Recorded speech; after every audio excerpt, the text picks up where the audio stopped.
The Alternative Dig Talk. Real issues, real talk. Hi Rogers, can I ask you something?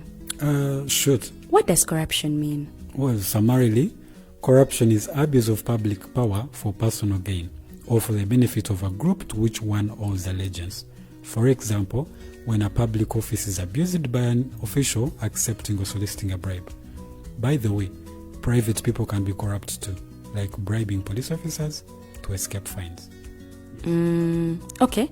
So exactly how does that concern me? Well, do you pay taxes? I guess, yeah. What does that have to do with this? Everything. Because those taxes you pay are supposed to facilitate services you use, like water, electricity, roads construction, medicines in hospitals, name it. Okay, that is much bigger than I thought. But it can be stopped, right? Well, yes it can, although it may not be as easy as it sounds. And here is the reason why. Corruption roots are grounded in our country's social, political, economic, bureaucratic traditions and policies. So, what has kept it going this long? I mean, why don't we stop it?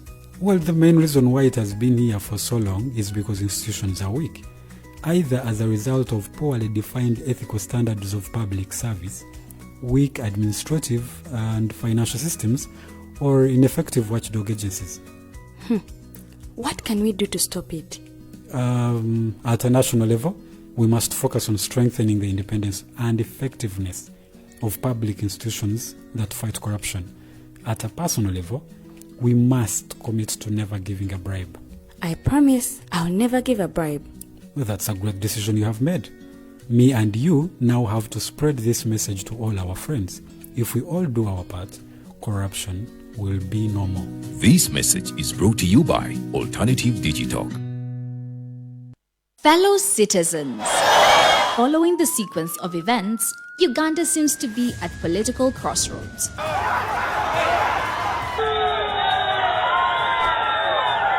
I'm not a servant of anybody.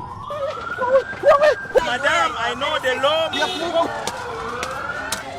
As such, Alternative Digital brings you the Interface Show with retired Colonel Dr. Kiza Besuje. Let's keep on the same page on Alternative Digital.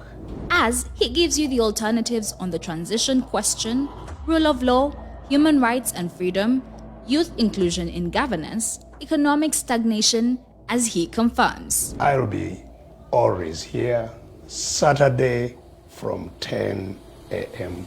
in the morning. Be there.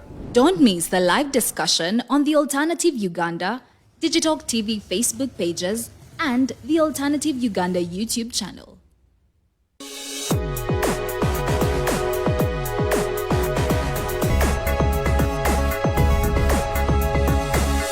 The Alternative Dig Talk. Real issues, real talk.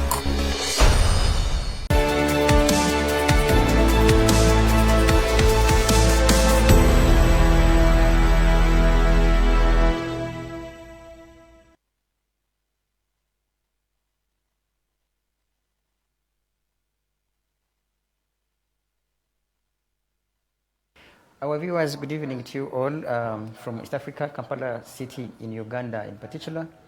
From East Africa, it's a good evening. As we speak, it is 7, of course, point some minutes. And we understand that in Guyana and most of the Caribbean countries, it's midday, that's 12 p.m. I am Norman Tumuhimbise in our night's show, the Afro-Caribbean Link. And also on my left is my co-host, who should say a word also, and then we shall definitely introduce to you our today's guest. Good evening, ladies and gentlemen. It's evening here in Kampala, Uganda, East Africa, Africa. And it's a great honor to be here again with Honorable Annette Ferguson. It's always a pleasure to have you here to, talk to us about a number of issues that are really going on in Guyana and in the Caribbean space altogether. So we are glad to have you today. Thank you so much for making the time to be with us, and I look forward to this discussion. Thank you so much. Honorable Ferguson, say hello to our viewers globally. Yeah, you're live with us on our social media pages, that's the Alternative Uganda and Digital TV. So say hello to our viewers and then we shall proceed. A pleasant afternoon to all your viewers who might be listening to us here in Ghana via the social media platform, and a pleasant evening because I know it's about 7 p.m. thereabout in Uganda. So I want to take this opportunity to say a pleasant night to those in that part of the world.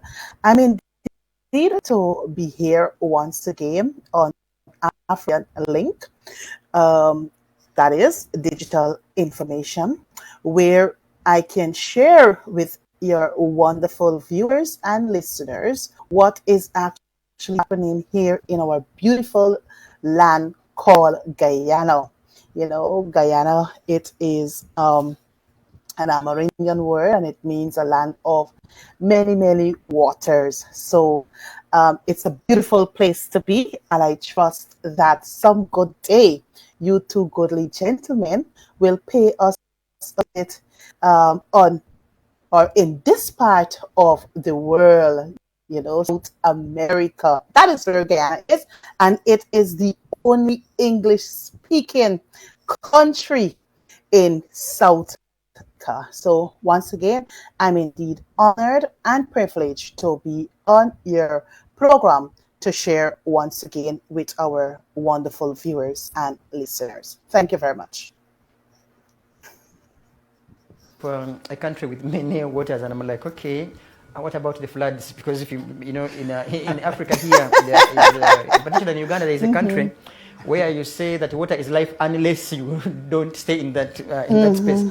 But to say, in regards to our topical discussion, we're trying to dig deeper into the role of Parliament, where you sit in regards to building electoral democracy, and maybe to ask from you, given your expertise and the period you have spent in Parliament, what do you think should be that role for which Parliament ought to play to ensure that there is electoral democracy, and of course with all the ingredients therein for free and fair elections in any country, but in particular in your country, where we understand that in June this year, this very year, you should be having your local government elections, the role of where you sit, that institution, Parliament. Well, thank you very much for your question. I would like to say that the parliament here in Ghana is made up of 65. It is a 65 seat parliament, and we currently have 31 members from the opposition.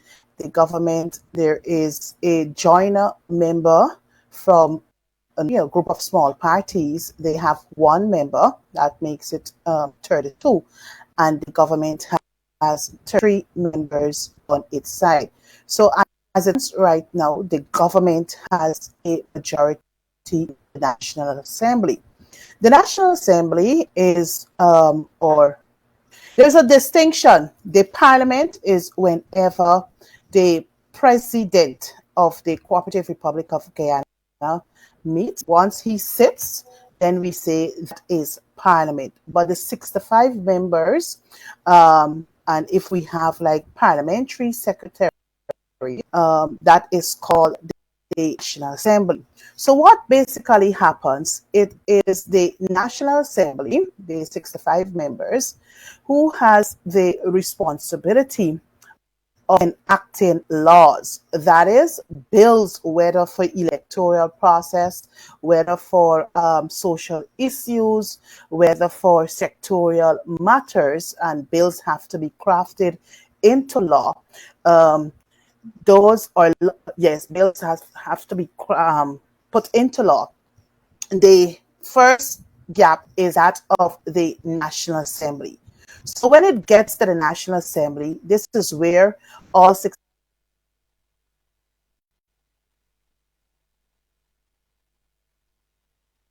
presented in the National Assembly. And once it is passed, whether by a majority or 2/3 of a majority and a slim majority, it is then sent to the president, who gives his assent to the bill before it becomes an act in law. So that is the function of the National Assembly. And yes, at that level, we have to ensure that democracy is exercised because, um, you democracy is actually the will of the people, yeah, to rule, right? So we have to ensure that bills bills that are to be put into law, they're fair and it wouldn't have repercussions down the line that will actually affect the citizens of this land. So what you will find sometimes, if there's a new bill that is to come into law, and the option side, we have some concerns based on the layout of that bill. You know, with us along with the government, once we find consensus, those are sent to a special select committee, and it is at this level of a special select committee of the National Assembly, of which some members from the Assembly sits at this special select committee to go through the bill. So if we have to invite members from civil society or organizations to make their input, they will come and make their recommendations. When that is finished, then the bill is then returned to the National Assembly for elucidation and then before it is enacted into law. So that is how the process of the National Assembly works. And it is not only for the passage of laws, right? Legislation, but also you have motions coming to the National Assembly from either side of the House. You will also have petition. Members of the public may have a concern in their community that they would really like the National Assembly to address, and by way of a petition, members from the public, they can petition the National Assembly to have their issues addressed. What else we do? We also use the National Assembly to pass the national budget, the annual budget of a given year. So that, in a nutshell, is the entire process of parliamentary democracy. And sometimes what I find very troubling and alarming is that the opposition may have concern, but if the government uses its majority to pass whatever legislation, they don't mind what the opposition says. You understand? Just go ahead with their one seat majority and pass whatever legislation that might stem. A classic case is just that over a year ago we had the local content legislation. We had the Natural Resources Fund bill, the amended bill the bill to repeal the Act of 2018, of which they used their one seat majority to have these bills, passed without sending it to a special select committee. Those civil society concerned persons from the public would have expressed an opinion or recommendations how these bills can be before it is passed into law. But we're dealing with a set of people who it is either their way or way. So those bills were passed without being sent to a special select committee. You made reference to the June 12th. June 12th, yes, we are set to have our local government elections. The Parliament would have passed a number of amendments to electoral laws, paving the way whether for local government elections or regional and general elections. But I must make this point. Under this current administration, the last local government elections was held in 1994.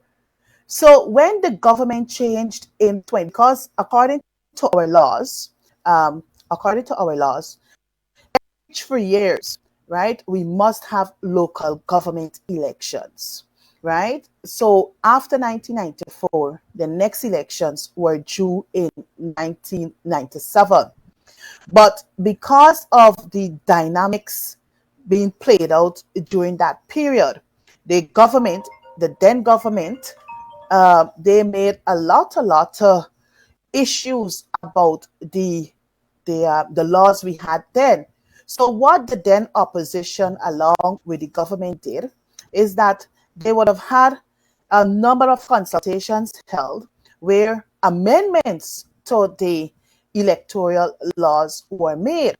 So I think that was done in the early 2000s. We even had amendments to the Constitution, because in the Constitution, there wasn't a section that deals with we call it again the whole management of the elections. That is GCOM, the body that manages elections here in Ghana, the Ghana Elections. So that was made part of our laws and was included in the Constitution of the Cooperative Republic of Guyana. So it was not until 2016 when change in administration 15 May that we had elections on the new local government regime.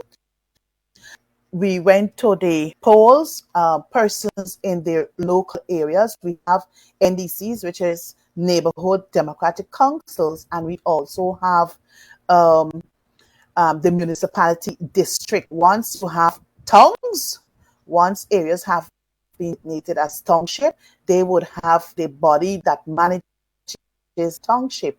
It's called the municipality council. So in 2016, we went to local government elections. In 2018, we also went back to local government elections because the elections were due 3 years after in 2019. But because we were heading to an elections, national and general elections in 2020, you cannot like two elections coming neck to neck or back. So that's why the elections of 2018 were held. So here we are heading to the local government polls, which is scheduled for June 12th, 2023. So I have, I attempt to capture everything in a nutshell so you can understand the whole electoral democracy governing our laws here in Guyana. So I'll pause here for now. Thanks for I would, I think, call it a preamble, though it's elaborative. You mentioned, of course, you are trying to be precise to mention the role of the house or the institution where you sit. And I wanted to also put this onto you and hear from you, because literally it's Parliament that passes budgets. And if I'm not mistaken, a few hours ago, I shouldn't use it, I think it was a demonstration where you said, you raised lots of concerns about even the biometric machines and the rest, and to ask the Parliament where you sit, because literally you do not have small numbers, you have reasonable numbers, and of course when it comes to a national matter like elections, you expect Parliament to come in full swing. Have you been able to pass, as Parliament, to pass a very relevant budget to facilitate and ensure that the elections that are yet to take place in this June are free and fair? If yes, you mentioned that you wanted bioelectric machines, and then one asks, didn't you have the resources to fund your process as a country? Well, if my memory serves me accurate, I don't have figures really available at hand, but I do recall that in budget for 2023 and also for 2022, there were provisions for local government elections to to be run off. But as I said before, I don't have the figures at hand. The call for voting is not new. If you go back a bit, or I guess I will have to be the one to enlighten your listeners and viewerships, what really transpired in 2020 leading up to the 2020 regional and general elections. We have the list of electors, which is called the voters list. And that list is actually compiled after house-to-house registration is done. So once you're 18 years and above, your name eventually appears on the voters list, because as law stipulates, you must be 18 years and over to vote. So what happened is that in the last house-to-house registration, I think might have been year 2008, between 2008 and 2010. So, continuous registration, your list will continue to grow. And what you find also is that you will have migrants, persons whose names are on the list. They might have migrated. You also find that persons who are deceased, their names too will still remain on the list. So having a house-to-house registration, it will help you to have a clean list, because if Tom Jones' name is on the list and then you do this house-to-house registration, you'll find that Tom Jones is not with the relevant documentation, that is his death certificate, to show that indeed Tom Jones is dead, eventually will be extracted from the voters list. So after the March, or just before the March 2020 elections, the Karen government, that is the government that I was a part of, the APN AFC, or the coalition government, we started the house-to-house registration process in 2019, leading up to the 2020 general and regional elections. And it was quite surprising that in the process, UN leader of the opposition, Mr. Barrett Jagdeo, who said to his supporters, not to take part in the process. And eventually, they took the matter to court, halting the whole process of the house-to-house registration. Because, as I said earlier, the house-to-house registration would allow for those who are no longer in country, names will not appear on the voters list or might be extracted from the list. And also the deceased person, their names will also be extracted from the list. So in 2019, they moved to the courts, putting a halt to that process. So that process had to be abandoned, and we had to use the old list that was used in 2015 and the years prior to 2015 to head to the local government, to head to the national and regional elections in March of 2022. I know I must bring to the attention also to your listening viewers. It was this same gentleman, Mr. Barrett Jagdeo, then opposition leader, who stated after losing the elections in May of 2015, he is on record. He is on record as at October 6th, 2015, calling for fresh voters, among other electoral reforms, my brother. And the calls that he made, talking about biometric voting. So it is not new. So what we are calling now is not new, my brother, because you have impersonating vote or impersonation of or voters impersonation. You even have the dead people voting. You know, we even have persons who are not in this country who lives in somewhere other or outside of this region whose names have been ticked off on the voters list and counted as voting. So in 2015 October, this is what Mr. Barajagdio called enhanced biometrics. With biometrics voting, my brothers, it will eliminate in voters impersonation. It will eliminate probably the dead and the migrant having to vote. They also call for electronic voter. They also call for bringing the GCOM secretariat under the purview of the commission to enable the commission to give the secretariat general orders and directions. The PPPC then called for the recruitment of GCOM's key elections officials. But my brother, you know what has happened? The game now changed. The game now changed several months ago. Party hacks have been appointed, whether as CEO, DCO, and all the other C's that come thereafter. So you got the secretariat who is heavily at the top with PPPC, I assumed, favorites. What else they call for? They call for a new voters list. So what you saw us is nothing strange. These very things that Barajagdio called for in 2015, we are now calling for those very things in 2023. Because one, why do we need a new voters list? The current list, my brothers, it's heavily voted. It's heavily.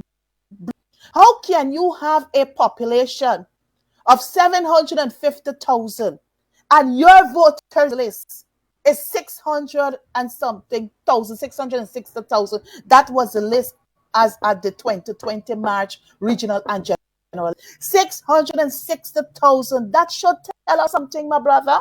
That should tell us something.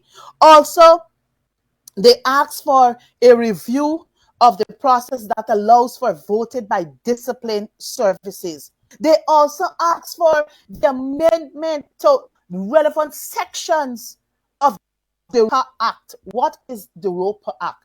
It is the representation of the People's Act, or the representative of the people. The representation of the People's Act. That is the act that is used, my neighbors, to manage the affairs of the elections.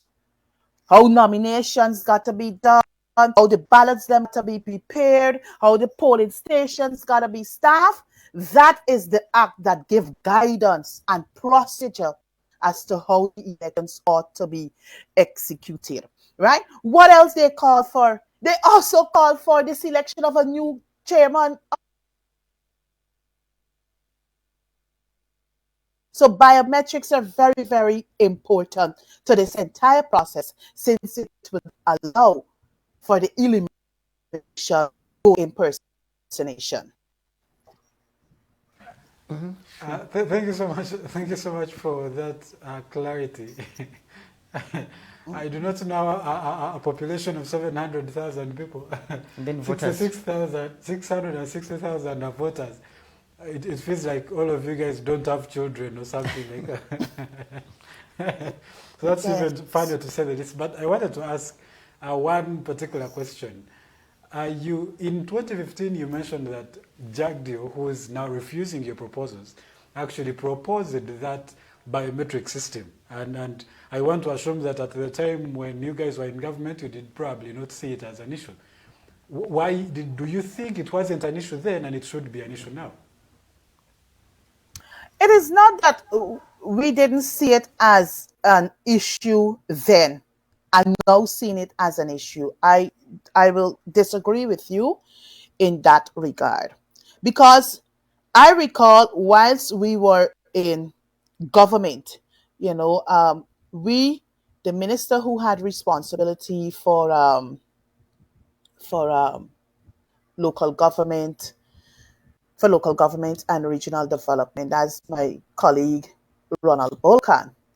I know for a fact that we were reviewing the laws to these elections because we recognize that elections prior to May 2015, we there were issues.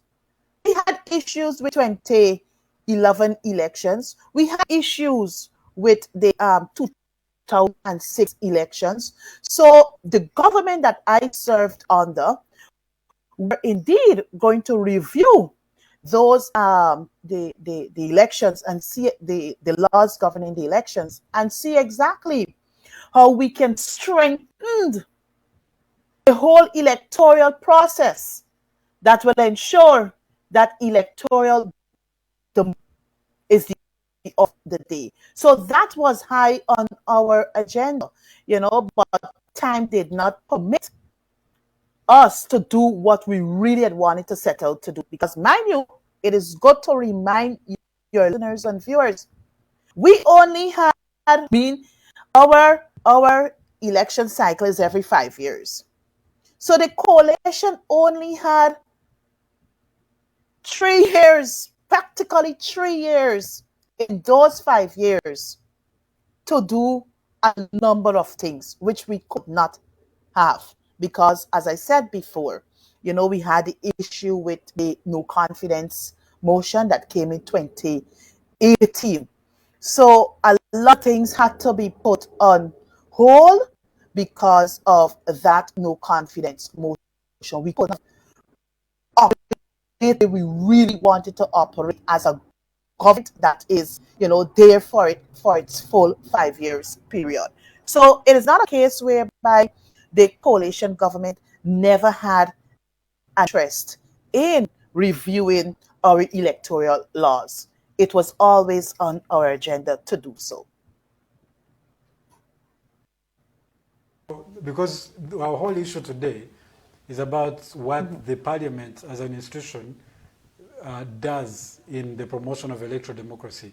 And I wanted to understand how much power the parliament has in control of how is it called GCOM, your electoral commission, how much power does parliament have over the GCOMs? Because I have seen a lot of you have been protesting recently saying the voters list needs to be updated, a lot of issues around that.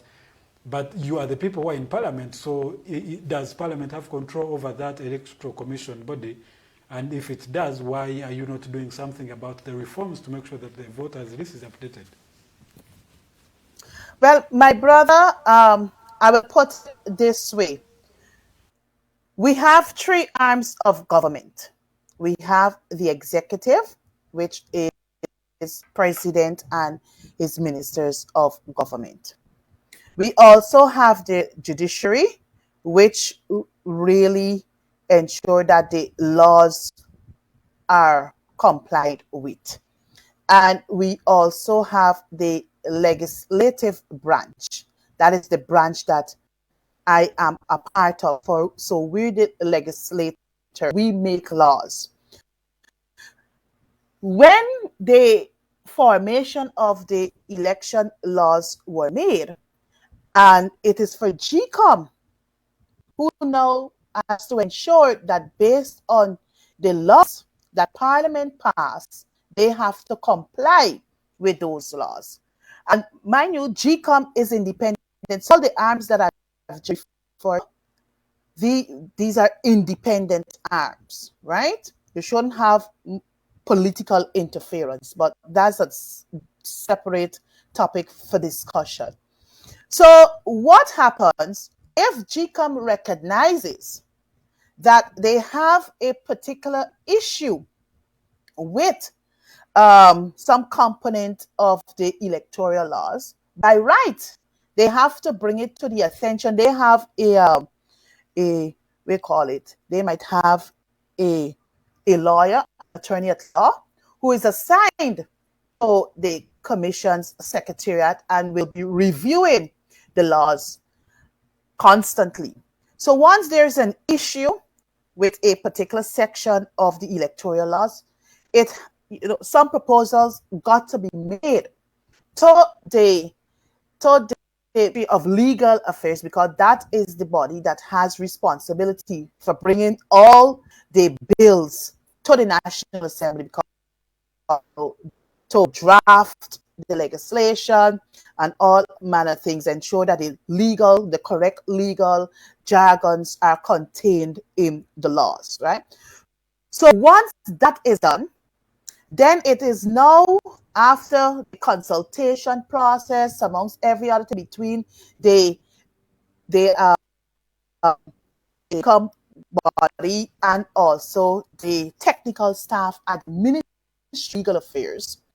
Once everything is fine-tuned, then I guess it has to go to Cabinet for Cabinet to give its no objection, to review whatever acts, whatever questions they have before it comes to the National Assembly.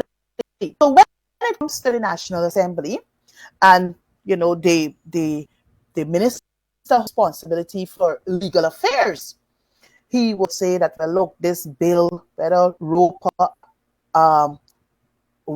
Act or some Roper amendment is to be made, or an amendment has to be made to the Roper Act, then it is discussed at the level of the Parliament or the National Assembly. When we finish that now and it's enacted, it's passed by us, it's enacted by the president, then it has to go back to G for them to do whatever they have to do. So that is how the process works. So I just give you the bottom-up approach and also the top-down approach. So that is how it has to work. So it is not a case whereby the Parliament will impose on the Commission to do X, to do Y. The law is very clear. Once there is gray areas in the law, by right, the bill has to come back by way of an amendment so that we can tidy it up and send it back just before it is implemented, and GCOM has to do its work. And if I can draw your attention, it might have been in 2021 or early 2022. We had the amendments to the Roper legislation, the Representation of the People's Act. So where a number of amendments were. I'm sorry that I don't have the act before me, so shed some light on the sections that were actually amended. So there were concerns after the general elections of March 2020. We did hear that the opposition said when they get back into government, they will make amendments to the Roper Act, that is the Representation of the People's Act, and that they did.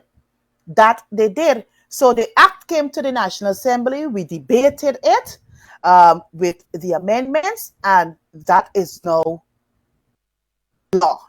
That is now law, and GCOM has to comply. So that is how the process works again.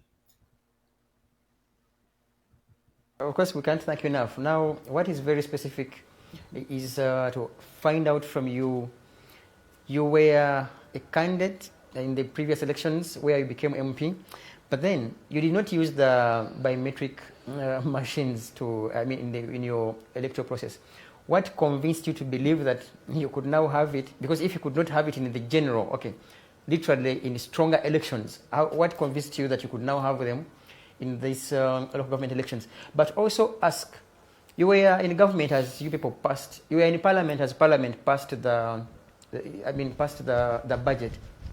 In particular, did you ever raise that electoral commission be given enough resources where it would be in position to procure such biometric machines to ensure that there is free and fair elections? Otherwise, it would be proceed. Sorry, to answer the question you've just put to me. Look, when it comes to elections in this, and whatever monies GCOM request through the National Assembly, we do not cut it. We do not cut it. Because GCOM, as I said, GCOM is a constitutional body. You will have constitutional bodies, the requested budgetary allocations cut, right? In rare cases, but in case of GCOM, we don't, because if we really want to have free and fair elections, we have to ensure that GCOM, who is the authority responsible for the management and the implementation and ensuring that, the elections come off free and fair, that body must be given the requested sums, because one, they gotta buy equipment, they have to purchase, they have to do training consistently. You have to train personnel who will be working as counting agent, polling agent, scrutineers, which are referred to as returning officers. They got deputy returning officer. So the training is continuous. So we have to ensure that GCOM is given the necessary resources to execute their mandate. And as you asked earlier concerning the biometric, look, we have long recognized that we got serious issues whenever elections are held, because you'll have both parties, both parties competing for political power, and by right is only one can succeed. So if one fails to succeed, that party will become aggrieved, this played out, that played out. So I believe, and the party that I belong to, we all believe that once you have biometric voting, it will cut out the suspicions that this person did X, that person did Y. And as I said before, the party that I am a part of, the government that I was a part of, we would have been pushing for this. But one, we had time while in government. Now we're not in government. And by right, we would have seen leading up to the nomination for the local government elections, nomination day after parties would have submitted their list of candidates, we recognize that it's played out just before April 17th, 2023. And what we discovered is that people who are now deceased, their names appeared on the backers form as a person supporting ex-candidate. Their names, their addresses, their ID number, and also they had to give consent that, well, look, I agree to support Annette Ferguson. You see, I do not want to, and this is with due respect to your resiliency, first of all, as a female legislator, and now in opposition. But you see, Honorable, you want to sound like a typical opposition person globally. You were in government. You were not in a position to procure the biometric machines. But because you're now out of government, you are now pushing the blame onto the government that is now in power. Rather than, because you see, if you had proposed the same, if you had procured these biometric machines, you wouldn't be complaining now, because the government that is in power would find the already procured machines, and therefore you would have free and fair elections. But also add, you have had, like you said, home-to-home registration. This has nothing to do with the biometric machines. What have you done to ensure that even the numbers registered, you cannot have a country where the numbers of voters are even much more than even the citizens in the country itself? So that alone, don't you think you already cheated from day one when they began registering people? Because registration should, it has nothing to do with the biometric machines. So those are two concerns. why didn't you, when you were in government, procure biometric machines? That now you are pushing the blame to PPP government, and you becoming a crying baby, like, you know, and maybe seeking for people's, you know, sympathy. Didn't you lose it when you were in government? Because you're crying now because you're in opposition, but you were there before. All right, let me put it this way. Let me put it this way so that you can understand. At the level of the commission, we have the opposition has 3 Louder, please. commissioners. We can't hear you well. Okay. You're hearing me now? You're hearing me now? Okay. I was saying, if you're hearing me, I was saying that at the level of the commission, GCOM is headed by a chairman and 6 commissioners. So you have 3 from the government and 3 from the opposition. So if our 3, along with the chairman, so if our 3 commissioners proposed biometric, remember I said earlier, GCOM is an independent body. So the government don't impose on GCOM.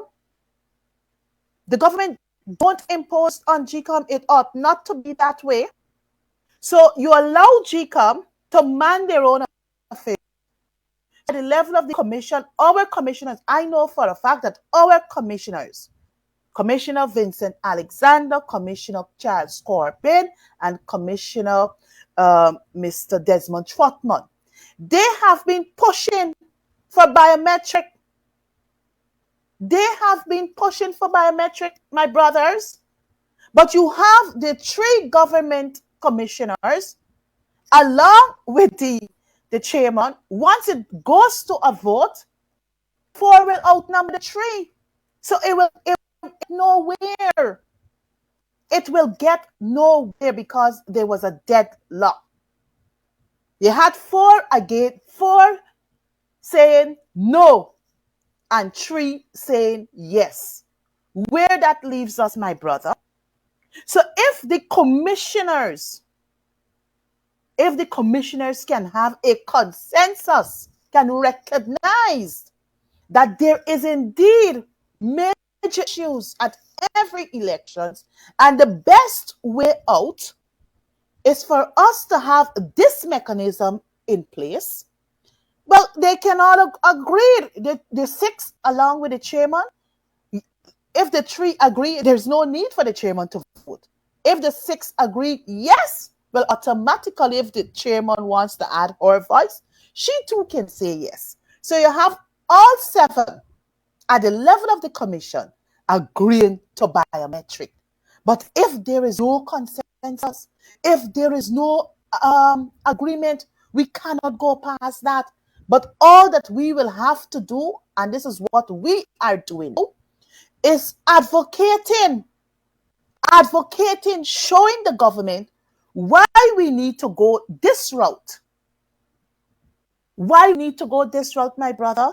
So I don't believe that the coalition government should be held responsible for not ensuring that biometrics are in place. Once there was consensus and agreement at the level of the commission, then it comes to the government for us to make it happen, to make the resources available. That is how the process works, my brother. I have 3 precise questions, and I would want to give you, I think, less than 4 minutes to precisely answer them.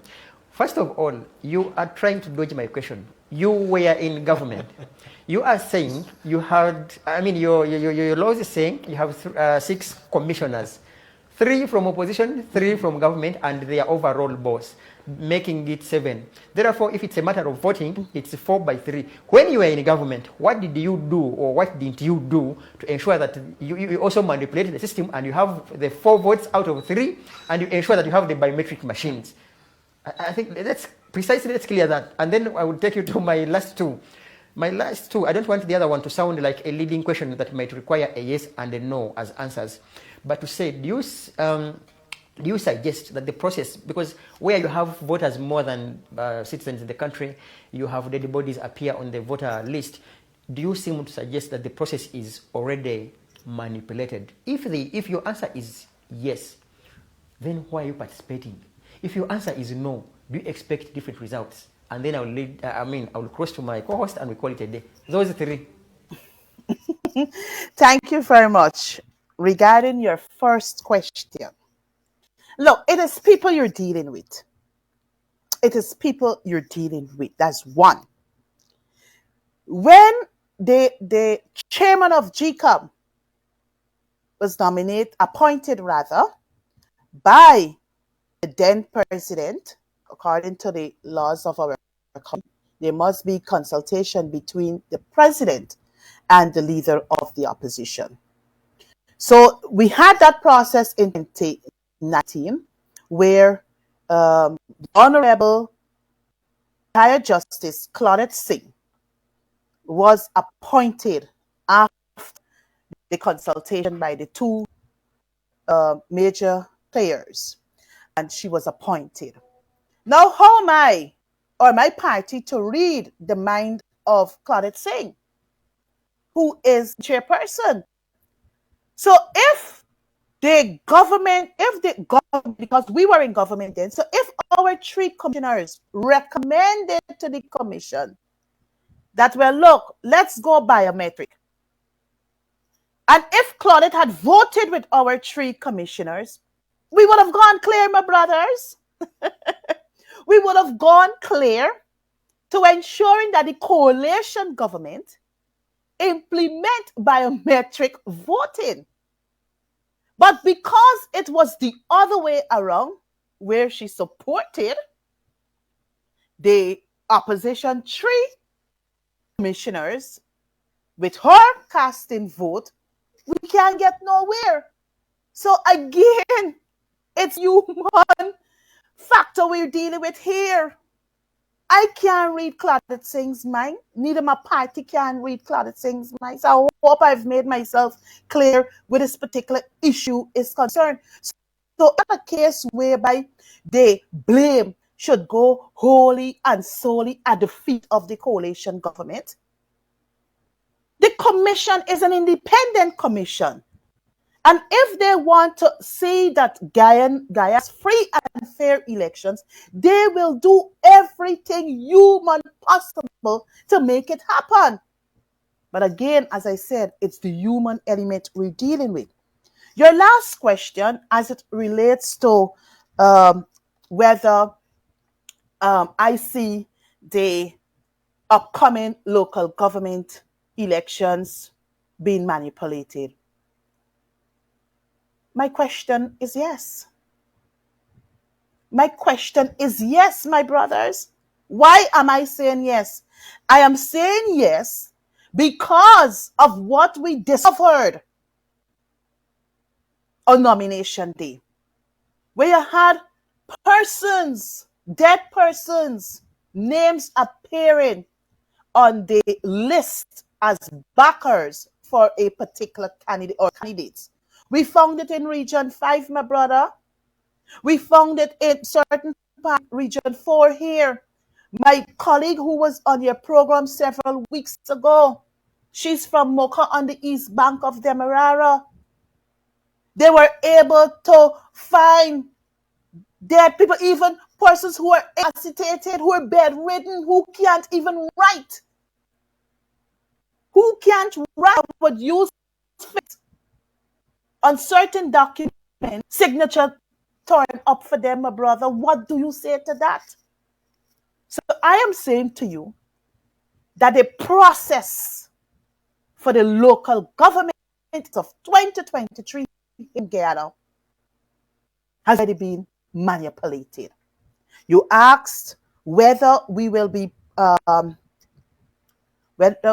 participating in these elections.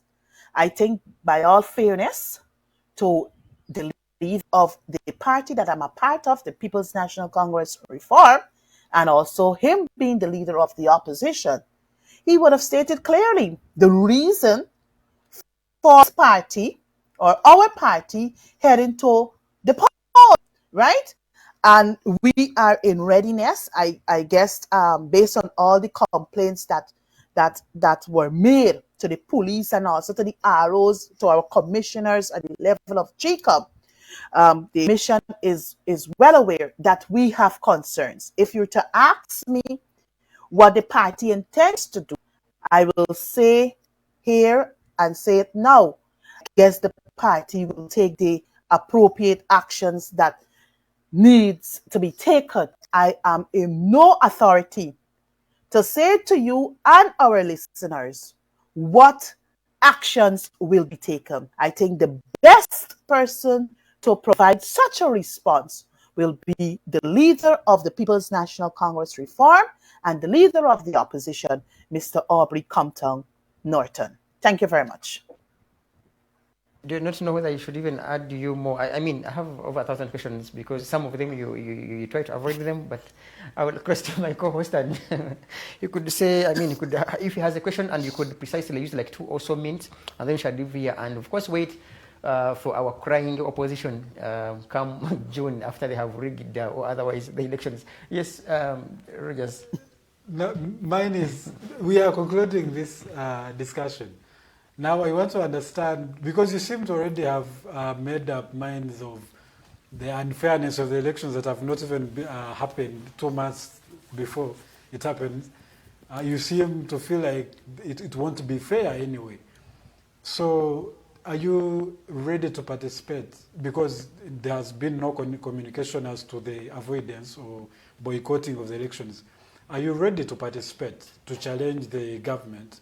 And 2, are you ready to accept what comes out of those elections? Because when you accept to participate, it means you respect that you legitimize the process and feel like you can actually participate and compete. So if you do, are you ready to accept the results, whether they're positive or the negative that comes out?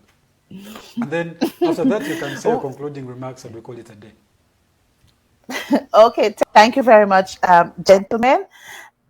I think just before this last question put to me, I did indicate that we are in readiness. You know, we have our candidates across the municipalities who will be contesting at these polls. Also have our candidates at the NDC level. They too have been doing their work, preparing. We have our candidates are currently engaged in meeting out to their constituents, educating them on all manner of things. So I believe we are ready to participate in these elections. As I said before, we do have concerns based on what we discovered at the nomination process, and that's actually like the second process, because the first process was fire candidates, get the signatures, and then your nomination process. So whether we will accept, I don't think that is a fair question to me, because I am not the leader of the party. Before, I don't know what are his thought processes at this time, knowing what we discovered on nomination day, what we would have done after nomination day, bringing these egregious acts to the attention of the ROs in the respective local authority areas, and also at the level of our commissioners there at DECOM for this matter to be deliberated at the level of the commission there. I mean, we still got roughly a month to these elections, and who knows? Let us see how the game will play out before those elections. So for me, I wouldn't want to give a response whether we will accept, because that is not within my pay grade. Closing, I want to say to our listener, to our listening audience, home, here, and abroad, that things are not regular in this country. Guyanese continue to suffer victimization, discrimination, oppression, and I can go on and on. And I want to say to each and every Guyanese who are eligible to vote whether the elections will be on June the 12th, 2023, to turn out in your numbers. Local government, this particular local government, we must treat it as though we're heading to a general and regional elections.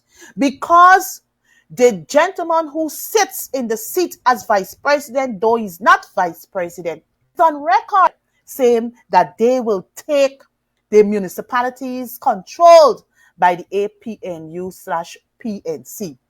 And I'm saying to my people, we cannot allow the People's Progressive Party Civic to take control of our municipalities that we control. We've seen their actions at the central level. What more do we want to see if they're given the authority to govern us at the local level? Local elections, my brothers and viewers, are about local people.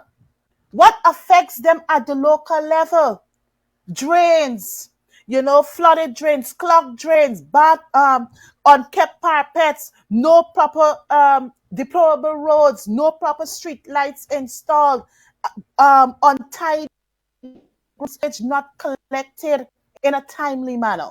So I'm saying to them, you know what we are capable of doing, more so H-Town. We have been controlling the city ever since, and we cannot afford to put the city of Georgetown in the hands of the People's Progressive Party Civic. We cannot afford to put the management of the township of Linden, New Amsterdam, Bartica in the hands of the People's Progressive Party Civic. So I will encourage my Guyanese brothers and sisters to turn out in your numbers to vote solidly APNU PNC. May God richly bless you, my brothers. I thank you once again for allowing me the opportunity to appear on your platform to share and to educate and to bring to our people's attention what is really and truly happening here in this Guyana, located on the America side of the world. To account for your participation and on whether you will continue also becoming, I wouldn't want to use the word crying babies, but then if they rig the process and you participate, and then, we shall wait for you around June, the second week of June or thereabout, to account for your participation and tell us how far you will have moved, and if there will be any petitions in court as usual, because there will always be people running to court for challenge elections.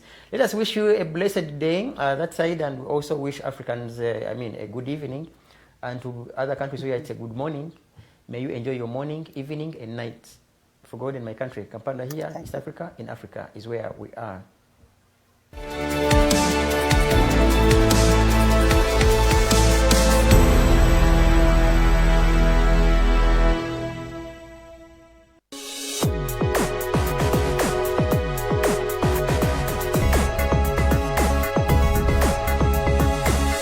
The Alternative Dig Talk.